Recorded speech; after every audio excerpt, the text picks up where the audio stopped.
Hey you guys, sorry I'm coughing already. It's Miss Saldana. I miss you so much. So pretty much on this first video of Hey you guys, we're gonna go over a couple of things, and I'm only gonna go over introduction, check, body paragraphs, check, and counter argument. So body paragraphs and counter argument, they kind of go hand in hand. It's not that I'm ignoring conclusion and citation. It's just those they're unique, and I feel like they earn their own little video. So we're just going to go over introduction, body paragraphs, counter argument today, and this I'm actually going to just review with you, and I'm going to go into these two so that you're able to start it off. And honestly, all three are a lot. Okay. All right, so let's get started with the introduction, quick review. All right, so voila, magic, right? These notes should look familiar to you. If they don't, then it probably means you don't have the notes right in front of you. But that's okay because I'm zooming in right now. All right, so when we last talked, you guys got an idea of who the audience was, right? And so all I did was show you and had you reflect on is what this person did. And although your prompt is different, I told you why. It's because I need you to look at a sample that's not like your prompt. So don't stress out about that. Just use it as I would say more like a challenge. And also because, I really don't want you guys to copy the sample. So what this writer did, and what I want you to also do is your introduction. I want you to use a narrative, that running movie, that image, to lead me into your thesis. The writer here had a very small thesis, as you can see highlighted here, and in yours, I'm going to shift over to this. I have a bigger thesis for you. So remember I asked you to do 3 reasons. So although you might look at the example and be like, oh, that's a really small thesis, don't forget that I actually want you to have a much meatier thesis, and it has 3 reasons in it. Okay, and look at reason 1, it's personal experience. And we're going to talk about that in a second. That's going to be your first body paragraph, but we'll talk about that later. Okay, so once again, your thesis is fattier. All right, so then this person did a great job of getting my attention. I'm already hooked. They definitely got to the teacher's attention because they were talking about reading and what have you. And then a nice shift into the thesis. Cool. So beautiful little narrative. Now I'm ready for my first body paragraph. What I really liked, even though this is a first draft essay, there's a couple little boo-boos in here, of course, that bother me. There's a few contractions in here. Ooh, my pen. They're not working. There it goes.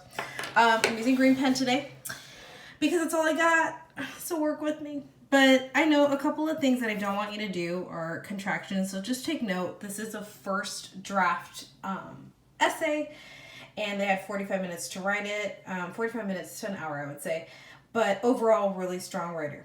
Okay, so with that being said, they do mention the first reason why. I actually kind of don't like that they did that.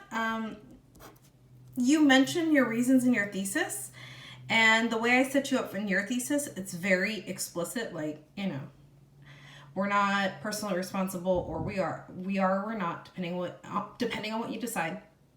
But you state your thesis, your reasons so clear that I just think that this is a little much. Give your audience a little credit.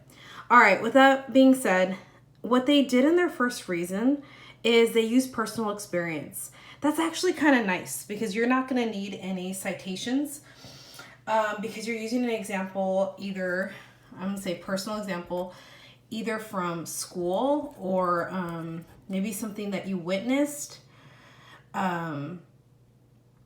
But whatever the case, it's a really nice opening body paragraph that you are the person that has all the answers to. So I'm writing school. School, it can be something you witnessed. Sorry, I'm adding that on there. Okay, there we are. All right, nice.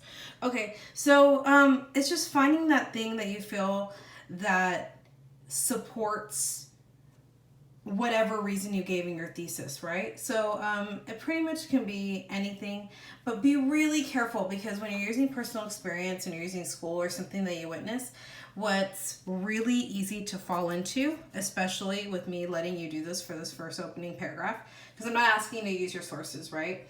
I'm not asking you to use the YouTube for the bystander effect. So the danger is you might go into fallacies, right?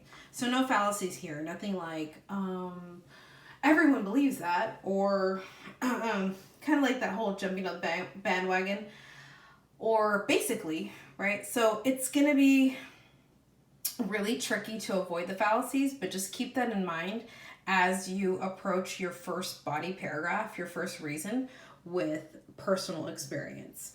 And you'll notice that this person, you know, even set it up kind of narrative like, which I kind of liked, like envision and. So it still kept that narrative theme, which I like very much, because if you start me with the narrative in your introduction, and then your first reason is a little narrative like, right? You're going from personal experience. It's just a nice clean transition, and it actually flows really, really well. All right. Okay. So with that being said, so far you're arguing your case, right? You haven't produced any counter arguments at all. So intro paragraph, beautiful narrative. We got our thesis. Then you come in with your own personal experience. Once again, you're arguing your side. So far, technically, the reader's with you. Now, here's where we shift into the next body paragraph. So remember this guy? Remember this sheet? We're on I have 2 kitchen tables. This is kitchen table 2. So it's a little short. You might get a glimpse of my toes. Okay. So if you remember that body paragraph 2, see that? Is going to be your counter argument, right? And so right now we're going to shift into that, okay? So make sure you're following the order of paragraphs on the packet that I gave you, okay? All right, so let's go back to the sample. All right, so counter argument time. Here we go. So a lot of good things here. I don't want you to stress in terms of like, hey, it doesn't follow perfectly the TEA, EA. That's okay. This is just a little sample of like, if they follow the TEA, what it looks like for them. So please don't stress if it doesn't follow our format exactly, okay? All right, so I'm gonna highlight a couple of things. This first one, of course, that follows it nicely. So this is the counter. I love how I did that in highlighter. I didn't mean to do that in highlighter, but okay. So that's the counter. So now they're bringing in the other side. They start with their topic, right? So we know that. We're like, okay, I get that. Okay, but what I liked about it, where it follows the whole, I want you guys to do the TEA, EAC, where it follows that, is that they bring in another example in the middle. I'm not going to read the whole darn thing to you, but I do want to show you what they do because it's nicely done. I personally think they could do more analysis, which is what you're going to do. But I did like how they took these 2 counterclaims and they nicely connected them. So they weren't random, right? So they brought in 2 counters, but they were just so nicely placed. So I'm going to put connection between counter claims. Okay, really, really pretty. Okay, so those are pretty much your two big examples in there. Of course, you need evidence. Here is when they really do a nice job of bringing in evidence. And notice how they cite, right? They actually paraphrase. So your evidence right here is paraphrased. And when I do my other little segment, I'm going to show you different examples of citation that you can do with the sources that I gave you. And remember, you're just sticking to the sources that I'm giving you. But for example, if you're going to use a name, that's how you do it. And then you have to make sure you give a page number. Otherwise, that would be plagiarizing. even if you're paraphrasing, right? Putting it in your own words. It doesn't matter. It's not your evidence, and you weren't born with that evidence. So if you weren't born with it, you gotta make sure you put some citation to it. We call that attribution. Okay, so moving it along. So that's pretty much, they go TE. They do a little bit of analysis. Personally, I don't think it's enough, right? There's a little analysis right there.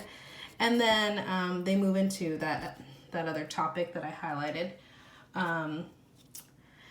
And then they bring in some evidence, and then they jump into a conclusion.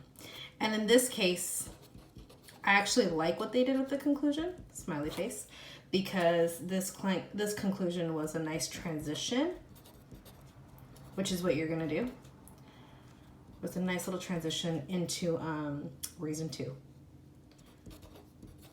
And remember, reason 2 is you arguing your side, right?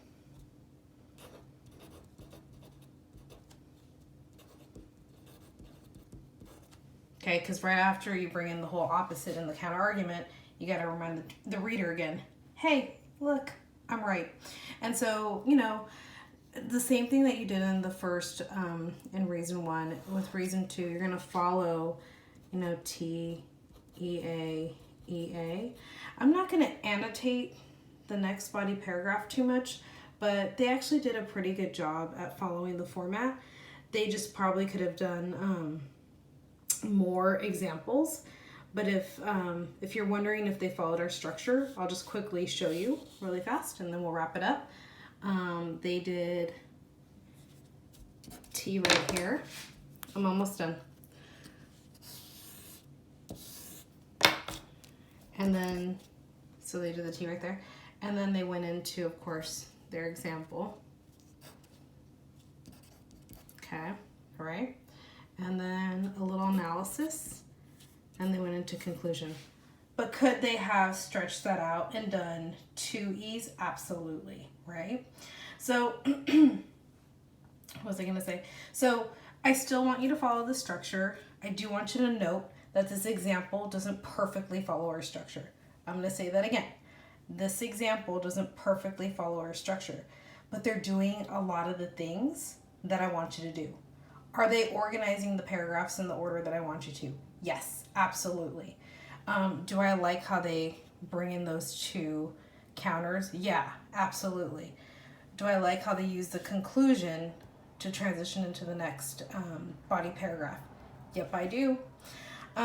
So last thing, in terms of analysis, I would say push to like 3 to 4 sentences there. You might even only be able to do 3. Okay, but overall, I want you to do the best you can with these lovely body paragraphs. Your introduction leads into that first. I'm going to go back to it just to wrap it up.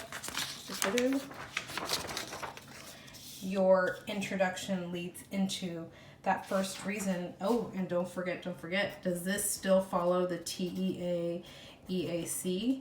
Absolutely doodly. You know why? Because it's the same format throughout. It doesn't matter what paragraph you're doing. Okay? So you're still doing that. You're going to come up with 2 examples, even though the examples are personal. Okay? All right. With that being said, I'm going to leave it at that. This is just a quick little tutorial on, once again, we reviewed the introduction, the body paragraphs, and the counter argument. Love you so much. I'm at a perfect 14 minutes. I'll talk to you later. Bye.